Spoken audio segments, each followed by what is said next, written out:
anniversaire du décès de l'Émir Abdelkader. Donc l'Arbre à dire en partenariat avec la Fondation Émir Abdelkader. Nous vous recevons comme invité Zahor Boutaleb de la Fondation Émir Abdelkader, Kemal Bouchama qu'on a eu la chance d'avoir samedi dernier, et Khoudir Tariq du CICR. Donc bienvenue à vous et bonne conférence, je vous laisse la parole. Merci beaucoup. Merci. Merci beaucoup Abdelmoumad. Je remercie donc tous les amis ici présents. Malgré le mauvais temps, ils sont venus pour nous écouter, parler de l'Émir. Et ils sont tous les invités de l'Émir Abdelkader aujourd'hui, qui est une date bien déterminée, le 135e anniversaire du décès de l'Émir. Nous étions tous à Al-Alia aujourd'hui, où nous avons commémoré cette date. Et je peux vous dire que c'était quand même très émouvant. Aujourd'hui, avec nous, bien sûr, c'est Kemal Bouchama, où il était la semaine dernière ici, mais il n'a pas tout dit. On lui a suggéré de revenir, de terminer sa conférence et pour parler de l'Émir Abdelkader et Bilad el-Shem. Le livre n'est pas là, monsieur Sigaben, hein? Voilà. Mais vous êtes là. Voilà, vous êtes le livre qui... Voilà, nous avons avec nous notre ami, notre cher frère.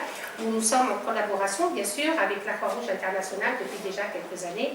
On a fait un travail fabuleux en 2013 avec M. Peter Horel, qui est venu en Algérie, et sur l'Émir Abdelkader et le droit humanitaire. Nous sommes arrivés à dire que l'Émir était précurseur des droits humanitaires, et il y avait une belle lettre donc, du président de la Croix-Rouge internationale avec notre ministre de la Justice. Il y avait des experts du CICR qui étaient présents et des experts de l'Émir Abdelkader également. C'était des moments magnifiques, on garde un souvenir extraordinaire et nous travaillons donc en collaboration depuis quand même pas mal d'années.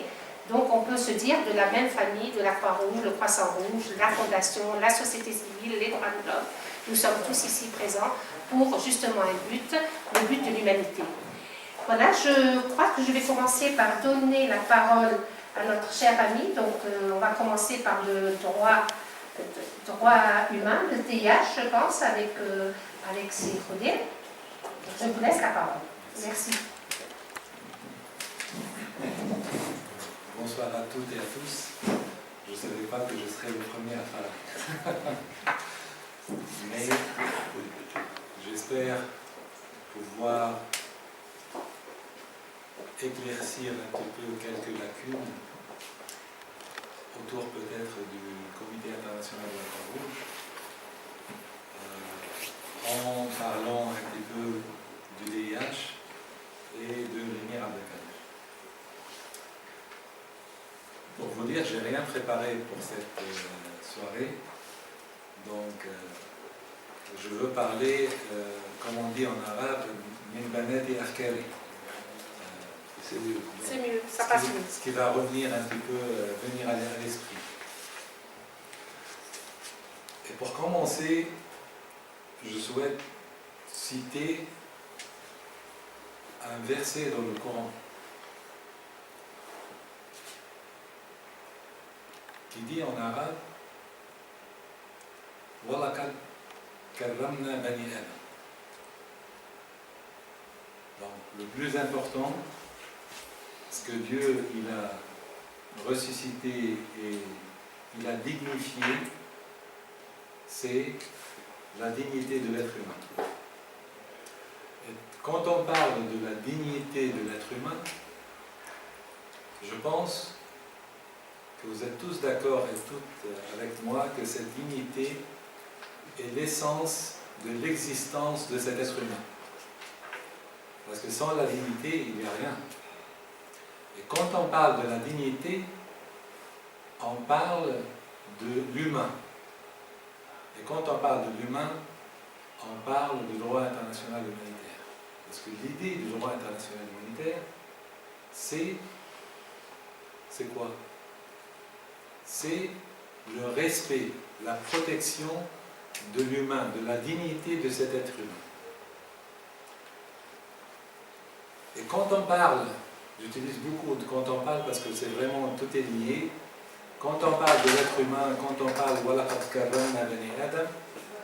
on ne peut pas oublier Et vu qu'on parle de l'émir Abdelkader, le droit international humanitaire, donc on parle ici quelque part de l'islam et le droit international humanitaire. Parce que vous êtes tous d'accord avec moi que le fondement, la base de l'humanisme de l'émir Abdelkader, c'est qu'il a trouvé ses racines dans son éducation islamique. Et c'est lui-même qui dit ça. Je pense notre frère, cher ministre, il va parler de l'émir Abdelkader à Damas. Parce que quand il était à Damas à cette époque, et il a sauvé les chrétiens qui étaient sous l'Empire ottoman, et quand il a été, sa jurisprudence en la matière a été demandée, et lui il a stipulé très clairement à cette époque que quand ils l'ont dit comment un musulman veut sauver les chrétiens, voilà, et pourquoi vous faites ça? Et lui il a dit clairement, parce que je suis musulman, et parce qu'en arabe il a dit لأنني أخذت هذا من عقيدة المحمدية, parce que j'ai appris ça du fondement de ma religion, de la religion de Mohammed.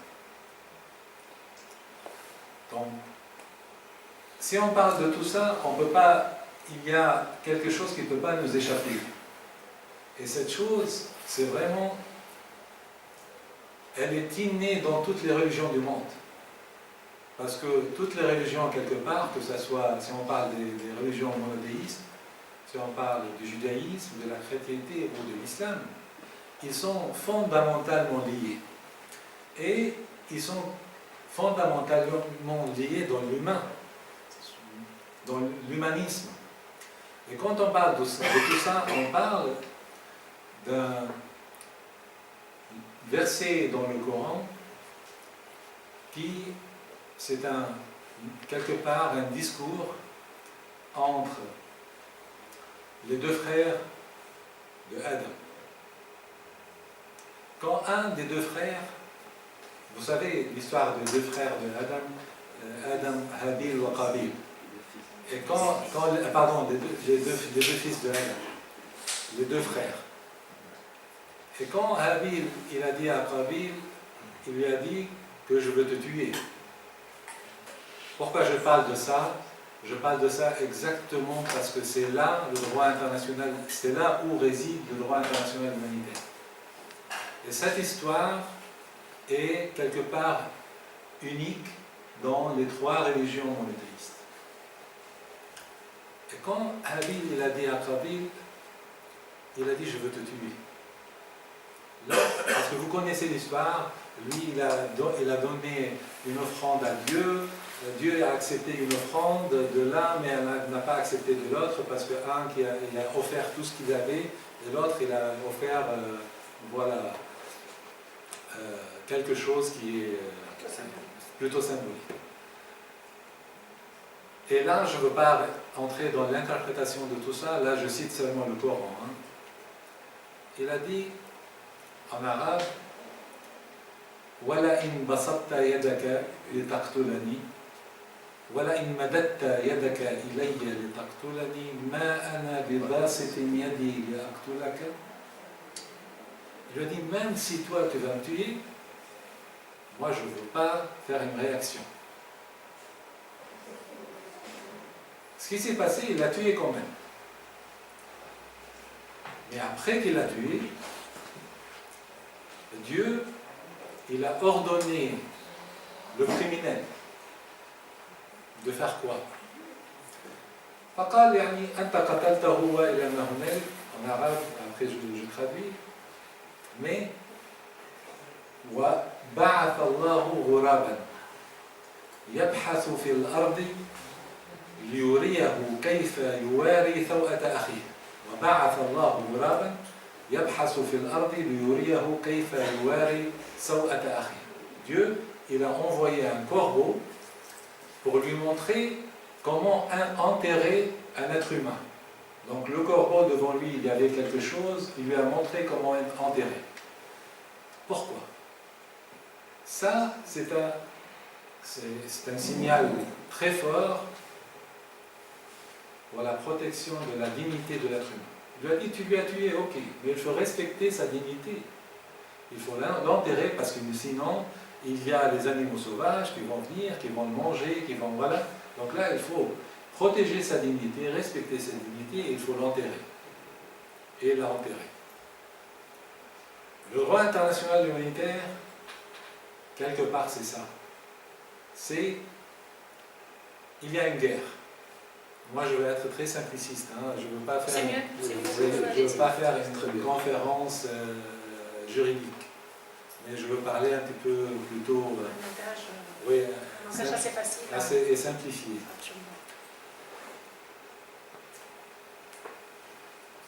La guerre a toujours existé. Ibn Khaldoun, qui a écrit son introduction chez vous ici en Algérie, il dit, l'introduction de Ibn Khaldoun, Al-harbu waqa'atun bayna ash-shu'ubi mundu an bara'aha Allah.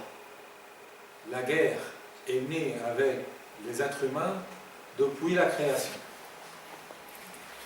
Et bien sûr, quand il parle de la guerre, si vous prenez à l'époque de Adam et ses deux fils, c'était presque 3 États qui existaient. 3 hommes, quelque part, c'est 3 États. Parce que chacun a sa propre conception, et il n'y avait que ces 3-là. Et quand un a tué l'autre, c'est comme si un État a déclaré la guerre contre un autre État. C'est ça. Et quand Ibn Khaldoun il a écrit ça, il avait à l'idée ça. Et donc, quand il dit la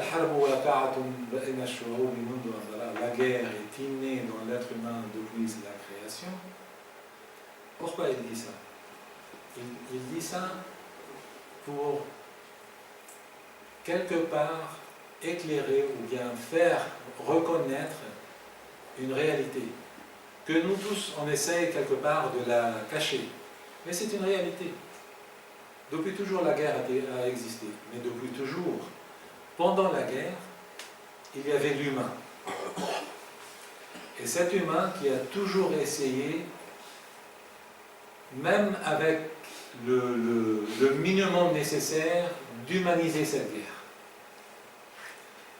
Je ne veux pas trop citer l'histoire de l'islam dans ça ou l'histoire des autres religions, mais il y a 2 livres, peut-être je vous conseille à lire. C'est le grand imam Mohammed ibn Hassan al-Shaybani qui a écrit Siyar al-Kabir ou Siyar al-Saghir, ces 2 livres. Et ça, c'est le droit de la guerre en islam.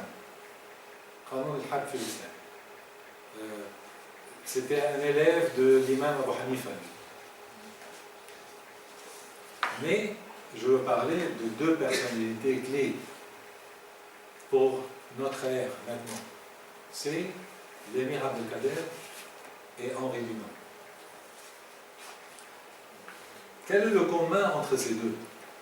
Le commun entre ces 2, c'est Henri Dunant, je vais vous parler un peu plus tard, mais juste pour que vous sachiez, c'est celui qui a créé le comité international de la Croix-Rouge. C'est lui le fondateur de cette idée humanitaire inégale maintenant au monde. Et le comité international de la Croix-Rouge, c'est l'institution humanitaire la plus ancienne au monde. Maintenant, en fait, le 155e anniversaire de la création du comité international de la Croix-Rouge.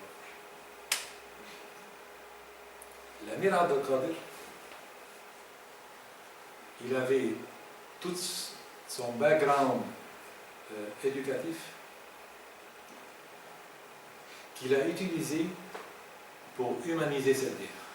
Il avait face à lui son ennemi, mais il savait déjà à l'avance que cet ennemi est un ennemi dans les conduites des hostilités seulement.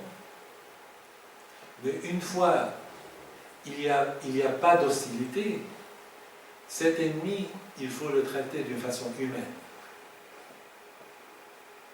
Henri Dunant, il a vu les blessés sur le champ livrés à leurs sœurs, donc beaucoup qui ont décédé, tout ça, et il n'a pas pensé si celui-là appartient aux troupes X ou Y, non.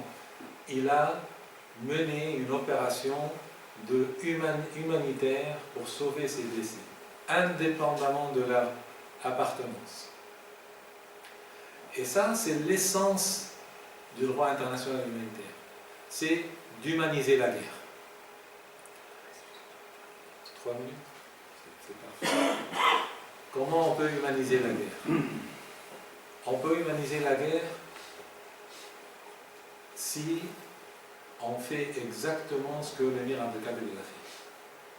On peut humaniser la guerre si on fait exactement ce que Henri Dunant a fait.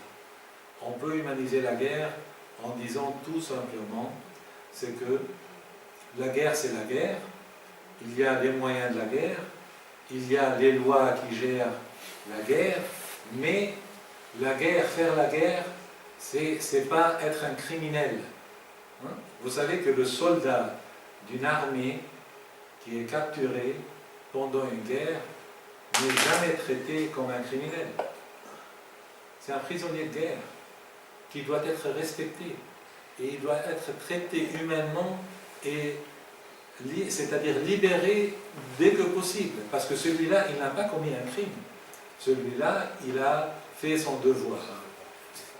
À moins que cette personne-là, le soldat, il a commis un crime en faisant son devoir. Là, il a sorti de l'humanisme de la guerre, hein, pour aller dans le criminel de la guerre, et c'est là qu'un jugement ou bien qu'un procès peut être soutenu, soulevé contre ce soldat. Je n'ai pas malheureusement beaucoup de temps pour vous expliquer beaucoup de choses, mais Il va y avoir le débat. voilà, il va y avoir le débat, je suis sûr, mais gardez juste une information en tête, c'est que les réalisations de l'émir Abdelkader, ses idées, les réalisations et idées de Henri Dunant et de ceux qui ont suivi, ils ont abouti à un moment donné, à un moment unique dans l'histoire de l'humanité. C'est vraiment un moment unique dans l'histoire de l'humanité, c'est que tous les États au monde ratifient des conventions, les 4 conventions de Genève, qui sont les conventions de droit international humanitaire. C'est quelque part les seules conventions internationales qui sont ratifiées par tous les États du monde. Malheureusement, la réalité maintenant des guerres n'est pas du tout quelque part conforme aux principes de ces conventions, mais ça c'est une chose à débattre, et je serais ravi de vous écouter et bien sûr de recevoir les critiques qui vont sûrement me donner l'opportunité d'être plus affirmatif dans mes pensées. Je vous en remercie.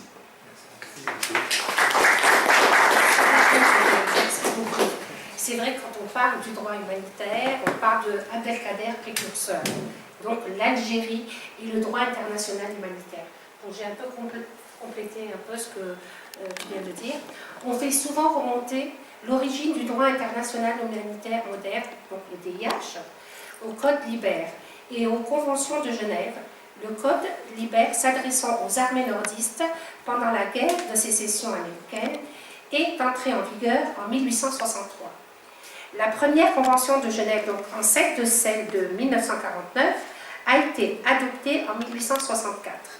Mais les historiens donc oublient que la première tentative de codification du DIH date bien avant 1863. Elle n'a pas eu lieu ni en Amérique, ni en Europe, mais bel et bien en Algérie avec les Abdelkader. Sur ce, je vais passer la parole à Kamel Bouchama, qui va compléter donc sa conférence. Il nous a laissé un peu frustrés la dernière fois, donc on va vous donner la parole pour parler rapidement de l'émir Abdelkader et Bilad el-Cham. Merci beaucoup. Merci. Rapidement, du temps de l'émir, il n'y avait pas des avions supersoniques. Ouais. Je vous donne le micro aussi, Kamel. Oui, rapidement, c'est c'est me frustrer. Non, non, allez-y. Enfin, j'essaierai d'être très rapide. D'accord. De toute façon, merci pour le représentant du CSIR.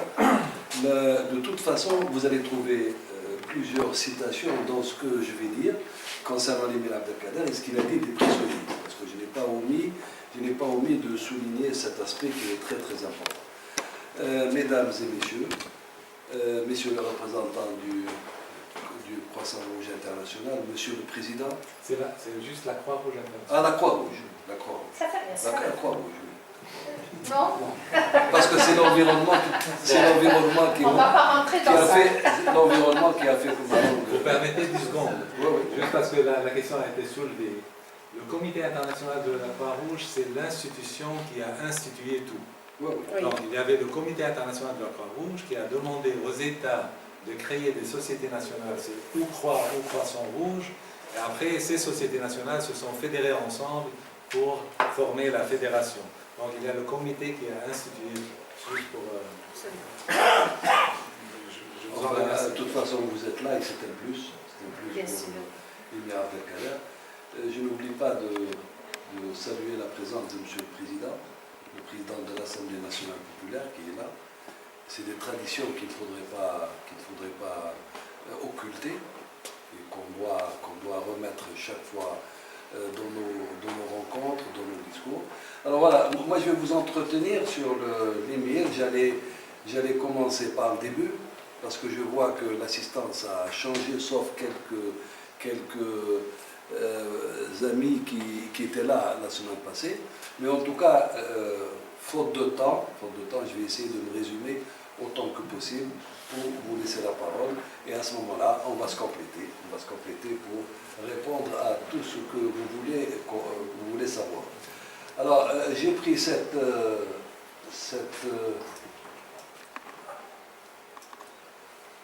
que dire de l'émir, je l'ai dit la dernière fois, les deux périodes de l'émir, les 20 années de lutte et les 30 années, enfin de lutte et de combat, les 30 années de combat hors d'Algérie, au pays du Levant. J'ai expliqué tout cela. J'ai dit, est-ce que l'émir Abdelkader est connu chez lui d'abord en Algérie? J'ai répondu moi-même en disant que peu de gens le connaissent, et qu'il est quelquefois différemment apprécié par les uns et par les autres. Pour des raisons que vous connaissez tous. Je ne sais pas si ça marche bien.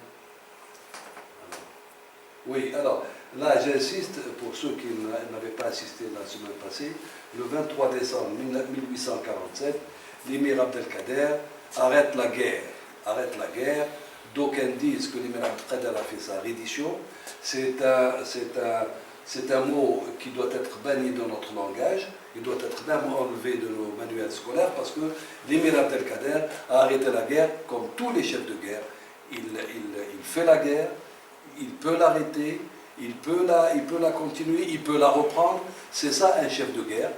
Si l'émir Abdelkader s'est arrêté, c'est pour des raisons bien évidentes, parce que le régime colonial d'alors allait vers l'extermination du peuple algérien, avec la famine, avec l'exil, avec une oppression sauvage.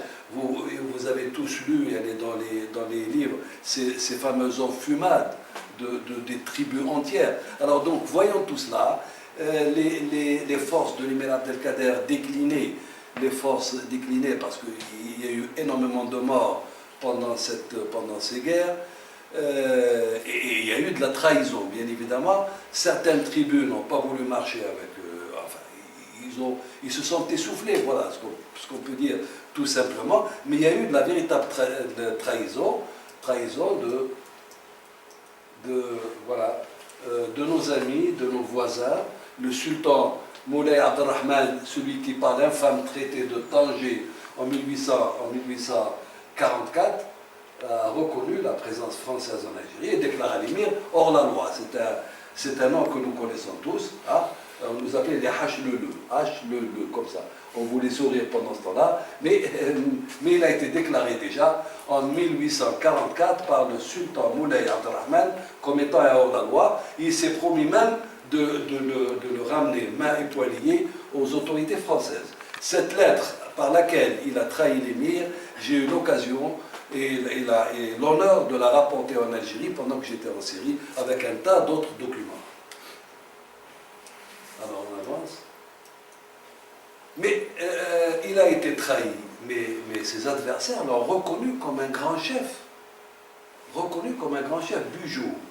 Plus tard, Bugeaud qui a combattu le Abdelkader, mais plus tard, gouverneur général de l'Algérie, voilà ce qu'il disait d'Abdelkader.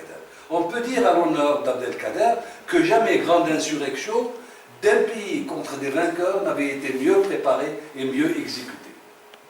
Ceci dit, il a été bel et bien trahi parce que quand il a demandé à partir en Alexandrie ou à Saint-Jean d'Acre, en Palestine, ce qui est dans le territoire d'Israël aujourd'hui, ils lui ont dit oui, tu partiras, voilà. Le gouvernement, par la voix du duc d'Oman, promet que le prisonnier sera conduit en terre musulmane à Akka ou Alexandrie, et ainsi de suite. Là, je vais très vite. L'émir Abdelkader a demandé à ce qu'il y ait une assurance pour ce qu'ont dit les Français.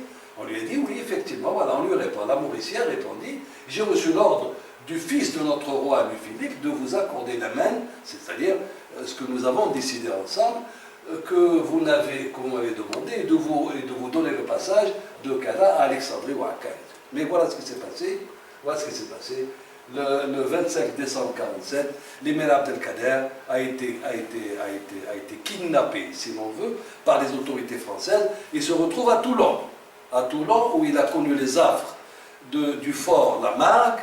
Ensuite de Toulon, il est parti à Pau, et ensuite de Pau, il est parti à Amboise. Ça, bien sûr, ce n'est pas la première fois que les Français avaient fait il y a eu le premier kidnapping d'un bateau, si vous voulez bien, ou le piratage d'un bateau, celui de l'émir Abdelkader le 29 décembre 1947. La deuxième fois, c'était l'avion qui transportait les responsables du FLN le 22 octobre 1956. Je vais très vite. Alors, l'émir Abdelkader, voilà, il est à Amboise. Alors, d'aucuns parmi vous disent, mais Amboise, il était dans un château. Que nenni, il n'était pas dans le château, il était dans les réserves du château. Dans les réserves du château, et de là, la moitié de la famille a été décimée. Parce que c'était le temps du choléra, le temps des maladies, il y avait énormément d'épidémies, et sa famille a fait les frais, tant et si bien que voici le cimetière musulman du château d'Amboise, que j'ai eu l'honneur avec Rachid Kouraïchi de le dire, avec Rachid Kouraïchi, le fameux peintre, le fameux artiste, et nous avons fait en sorte que ces tombeaux soient faits là-bas à Amboise. Il y a 25 tombeaux comme ça à Amboise, où il y a ayat Qur'aniyya منحوتة في الحجر, et cette pierre, nous l'avons ramenée d'Alep. C'est une pierre d'Alep que nous avons embarquée de l'attaquer pendant que j'étais ambassadeur là-bas, et elle est partie à Amboise. Et voilà le chef-d'œuvre qui a été fait par Rachid Kouraïchi. Alors l'émir est libéré, bien sûr, il est libéré le 16 octobre 1852 par Napoléon. Napoléon, lui Napoléon III, dit Badengue. Dit Badengue, ce n'est pas Bonaparte, le premier Bonaparte, mais le Napoléon III. Et l'émir qui a profité de sa liberté, il est resté 2 mois, 2 mois à Paris, 2 mois à Paris, et il a visité les belles choses, voilà. Il a visité les Tuileries, il a visité le Louvre, il a visité une fabrique d'armes, de guerre, il a visité une imprimerie, il a été à la Madeleine, il a été un peu partout. Notre-Dame d'ailleurs, il y a même une petite histoire là-bas, une agréable histoire de tolérance de l'émir Abdelkader. Il voit sa montre, il voit que c'était le temps de l'Asr, à la prière de l'Asr, il enlève sa cape, il la met dans le couloir, et puis il fait sa prière. Le majordome qui était avec lui, ou le garde de camp qui était avec lui, un général, il lui dit, mais sire, vous êtes dans une église. Alors l'émir Abdelkader qui lui répond, mais c'est la maison de Dieu. C'est la maison de Dieu. Ça, c'est des bonnes leçons à donner à nos émirs de maintenant. Alors l'émir quitte la France à bord du bateau Labrador. Voilà, il arrive à Brousse. Voilà Brousse, une vue générale. Il reste 2 ans à Brousse. Après un tremblement de terre, il décide de partir à Damas. Là, il va à Damas. Il va à Damas. Il rentre en décembre 55, voilà Damas, avec le Jamal al-Umawi, le Taht Qasr al-Azam. Qasr al-Azam, un beau temple où ils font de beaux spectacles actuellement. Il est bien mis en valeur, très très bien mis en valeur. Alors l'émir rentre à Damas en décembre 55 avec 110 personnes de sa famille, l'entourage. Il trouve une importante communauté algérienne installée là-bas depuis très très longtemps. Alors une parenthèse seulement, et je pars ailleurs, cette communauté était là-bas depuis Ma'arakat Hattin. Ma'arakat Hattin, qui s'est terminée 4 يوليو 1187, le 4 juillet 1187, où les musulmans, à la tête desquels il y avait bien sûr Saladin, est rentrée victorieuse à Jérusalem. Et dans cette armée, il y avait en première ligne les Berbères de chez nous, qui étaient en première ligne, et la plupart qui partaient de la Soumam. Hein, Monsieur le Président, pour que vous le sachiez. De chez vous, de la Soumam. La Soumam, cela, je ne tiens pas ce langage par démagogie, parce que quand j'étais là-bas, je vous ai dit que je n'ai pas fait uniquement les réceptions, j'en ai profité des réceptions, mais j'ai mis le reste du temps qui m'était imparti pour l'étude, pour fouiner, pour chercher, et j'ai trouvé tout ça. Alors là, quand vous dites Sidi Mohamed Bouqabrin, mais Sidi Mohamed Bouqabrin n'est pas Bouqabrin. Il a fait un duplicatum, il y a un duplicatum on dit un duplicatum, c'est ça, un duplicatum à Alger. Mais Sidi Boumediene Chouaib, qui a conduit l'armée des Berbères, franchement est un Bouqabrin, parce qu'il a sa main, il a été amputé d'une main pendant la guerre, pendant Ma'arakat Hattin, où ils ont vaincu Guy de Lusignan, le roi de Jérusalem. Donc sa main est enterrée à Jérusalem, son corps, enfin le reste de son corps, à Tlemcen. À Tlemcen, qui ne connaît pas. Tlemcen, il était de passage parce qu'il a été appelé par le sultan de l'Andalousie en consultation, et donc Adrakahu al-Maut wa dufina hunak. Ce qu'il a dit le soir, la veille, quand il a vu le plateau d'El Oubed, il a dit « Ah, que c'est beau de dormir de son sommeil éternel ». Et donc, le lendemain, il a été enterré là-bas. Et Hadawa Bouqabrin. Alors, l'émir devenait le pater familias, et puis il y avait ces familles. Parce que ces Algériens, ce que je ne vous ai pas dit, ils sont restés là-bas après la victoire. Ils ont vaincu Guy de Lusignan, le roi de Jérusalem. Ils sont restés là-bas. Saladin, les voyant très courageux, des intrépides, qui ont guerroyé d'une manière très importante. Alors, il leur a donné une partie de la plaine de Aïn Karam, où ils ont construit 20 villes et villages, d'où Shem'oun, Mkrad al-Khit, Shajara, Safat, Samakh, je les ai en tête comme ça. Dans le livre, j'ai tout mis. Donc 20 villes et villages ont été construits par les Algériens. Et jusqu'à maintenant, moi j'en ai visité la plupart. Sauf celles qui sont dans le Golan, bon bien sûr, il m'a été impossible de les voir. Et il leur a donné le Hay al-Gharbi, Jérusalem, dont j'ai 2 documents importants, qui sont chez moi à la maison, que je vais remettre d'ailleurs au Centre des Archives nationales et au ministère des Affaires étrangères, attestant que cette partie appartient bel et bien aux Algériens. Dans cette partie, il y a le mur Hayt al-Bouraq, qu'on appelle aujourd'hui le mur des lamentations. Je vais chez l'émir, c'est plus important pour vous, pour maintenant. Alors il a trouvé Ra'ya al-Jazairiya. Ils sont restés là-bas. Pour 4 raisons. Pour 4 raisons principales. 1, parce que... On aurait dit encore 5 minutes. 5 minutes, je vais donner les titres. La défense des chrétiens de Damas et de Beyrouth. Voilà, ça a été dit. C'est sur l'humanisme de justement, c'est ça. Mais chaud. Thomas, parce que vous n'avez pas vécu là-bas. Je ne sais pas, même ma soeur Zor ne m'a pas compris. Quand vous parlez de l'humanisme, l'humanisme de Abdelkader a commencé depuis qu'il est rentré là-bas à Damas. Depuis qu'il est rentré à Damas. Moi, j'ai vécu la situation. Depuis qu'il est rentré à Damas. À Damas, il a trouvé, je parlais hier avec ma soeur Zor, il a trouvé 12 bars. 12 bars où on entendait les épreuves de je ne sais quoi, où ça dansait, ça buvait, ça 12 bars, 11 bars à côté de Jama' al-Umawi. Un problème d'humanisme, Imir Abdelkader, ce qu'il a fait, Imir Abdelkader, il y avait les bourgeois, il y avait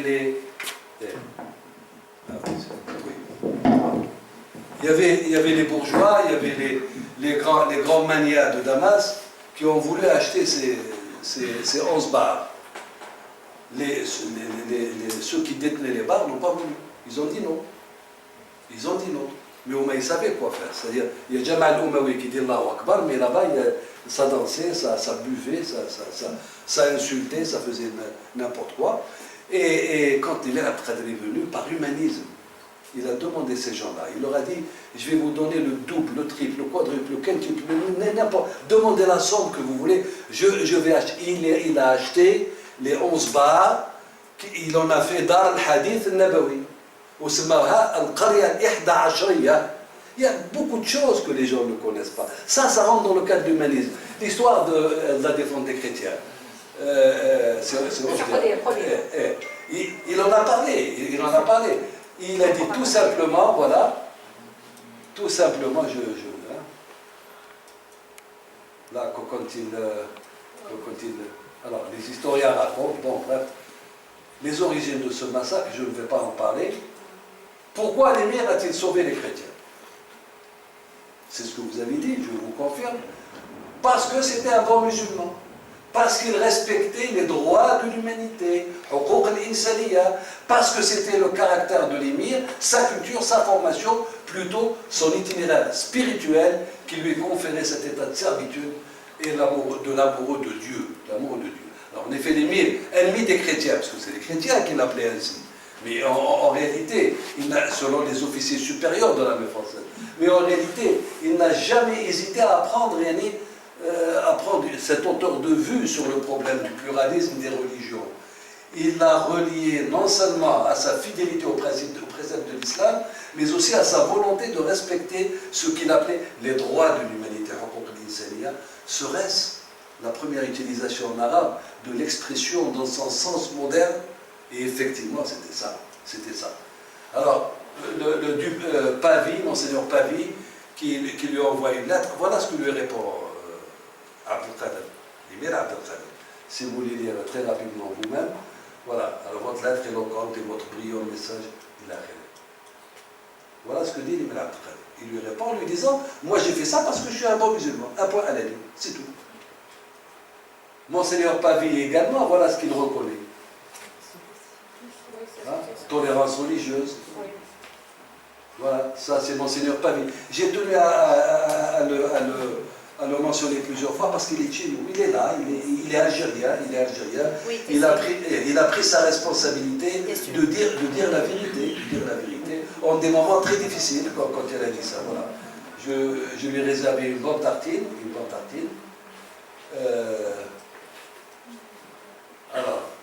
Alors là, je vais vous dire quelque chose.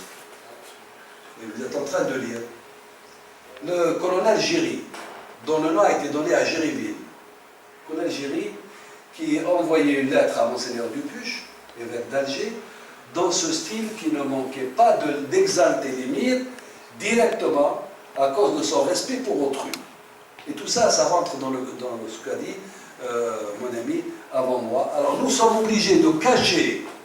C'est le colonel Géry. Il dit, nous sommes obligés de cacher, autant que nous le pouvons, ces choses à nos soldats. Car s'ils le soupçonnaient, jamais ils ne combattraient avec autant d'acharnement. N'est-ce pas beau tout ça? Enfin, une reconnaissance, bien sûr. Alors les impressions du monde entier, bien sûr, il a reçu des médailles de tout le monde, de la Suisse, de l'Amérique, enfin des médailles et d'autres effets, de la France. Alors la France, la cravache de commandeur de la Légion d'honneur de Louis-Napoléon. Alors c'est là où certains esprits étroits, obtus, chez nous, en Algérie,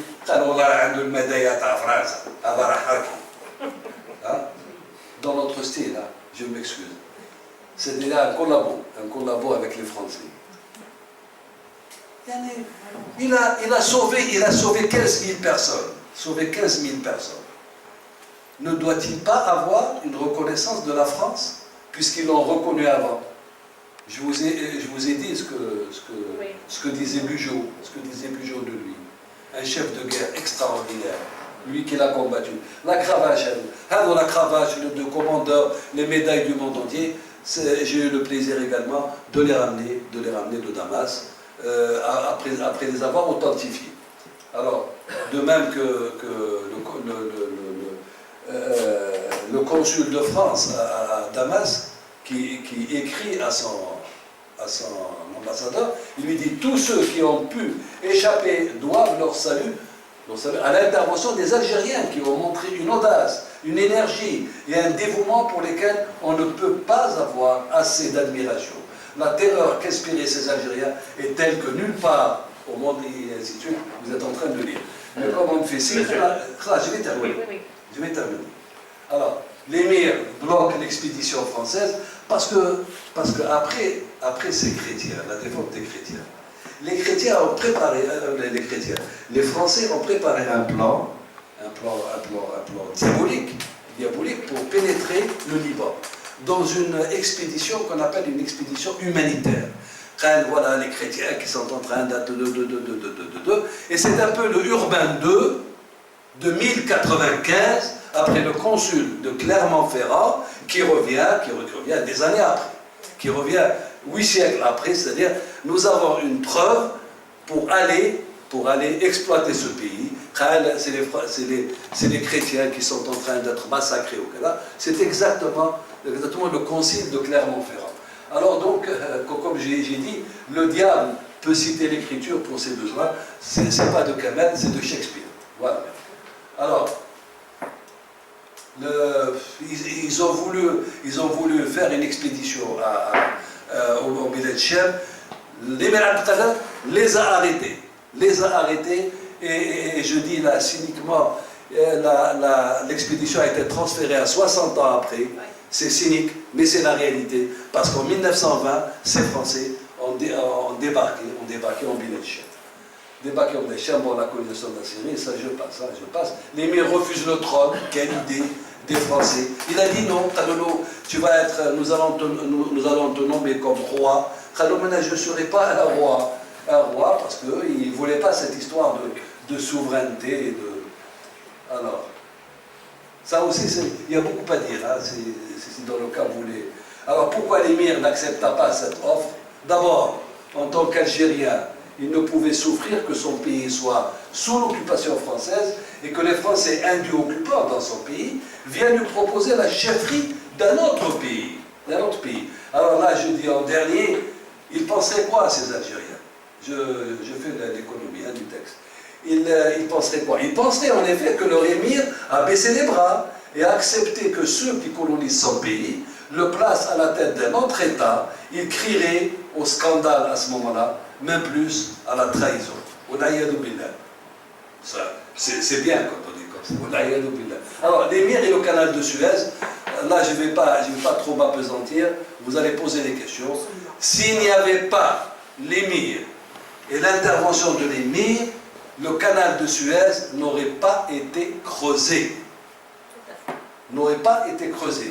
Là, vous me permettez seulement de dire ce qu'a dit Bruno Etienne. Je l'aime beaucoup parce que je le recevais à Damas et on passait des nuits à discuter ensemble. Alors, écrit sur l'émir: il faut rappeler ainsi, enfin, que la virtuosité religieuse intra- et extramondiale d'Abdelkader allait se manifester une fois encore avec l'affaire de Suez. Voyez-vous, c'est pas peu. Alors, peu nombreux sont ceux qui savent que sans appui à Ferdinand de Lesseps, le canal n'aurait jamais été percé. C'est Abdelkader alors en retraite à Médine et à la Mecque en 1864, donc une année entière, qui convainc les autorités religieuses de la région du bénéfice que les peuples arabes tireraient de cet isthme terrestre reliant l'Orient et l'Occident. Certes, Abdelkader, qui est dans sa phase ultime d'illumination, Dieu m'a ravi à moi-même, écrit-il, pense aussi à la rencontre de deux spiritualités, mais il comprend l'apport technologique comme un signe de Dieu. C'est là, ma soeur Zohor, moi, je m'accroche avec certains, qu'on veut y aller mettre les Abdelkader dans un carcan assez spécial, c'est-à-dire le tasawwuf, sofi, kada, il a c'est ça le modernisme de Abdelkader. Le sofi, le tasawwuf moderne. Voilà ce qu'il dit. Voilà ce qu'il dit. C'est très très moderne. Le tasawwuf de Abdelkader, c'est un tasawwuf moderne. Une fois, j'ouvre une parenthèse, j'étais avec Karim Younès avec Mohamed Cherif, que Dieu ait son âme, et Chedli, le président de la République, nous étions à trois, et Chedli nous a posé la question, Mohamed Cherif, ya Mohamed Cherif, قولي هذوك الشيوعيين تاعنا ces communistes تاعنا. Mohamed Cherif, il a commencé à rire, il a ri à pleine gorge. قال له واش علاش راك تضحك Mohamed Cherif؟ قال له non, parce que si vous ne savez pas, je vais vous le dire. Nos communistes ne sont pas rouges, ils sont verts. Ils sont verts. Alors, les Abdelkader هذا التصوف نتاعو سي با التصوف نتاع المنبه نتاع لي زراكورات et ainsi de suite. Non, c'est le modernisme de l'Ibn Abdelkader. Voilà, avec le génome de l'essence. J'aimerais bien réagir. Est-ce que vous pouvez revenir de cela en arrière, s'il vous plaît? Je reviens, bien sûr. C'est-à-dire, là, je pense qu'il est nécessaire pour comprendre la dimension de l'Ibn Abdelkader, encore une fois, un slide en arrière, là, Dieu m'a ravi à moi-même, écrit-il, et pense à la rencontre de deux spiritualités, mais il comprend l'apport technologique comme un signe de Dieu. Je ne pense pas qu'on puisse passer sur cette phrase aussi rapidement. Parce qu'en fait, elle éclaire grandement la dimension de l'Ibn Abdelkader qui est un ravi en Dieu. Et cette affirmation, je pense qu'elle a son importance, dans le sens où il faut bien comprendre que c'était une sorte de réceptacle et qui était quelqu'un qui avait une intelligence intuitive. Et donc, lorsqu'on s'arrête, on peut avoir une lecture historique du personnage, une lecture sociologique du personnage, mais pour essayer de, un tant soit peu, comprendre la dimension des Abdelkader, on ne peut pas faire fi de ses écrits, notamment Kitab al-Mawaqif.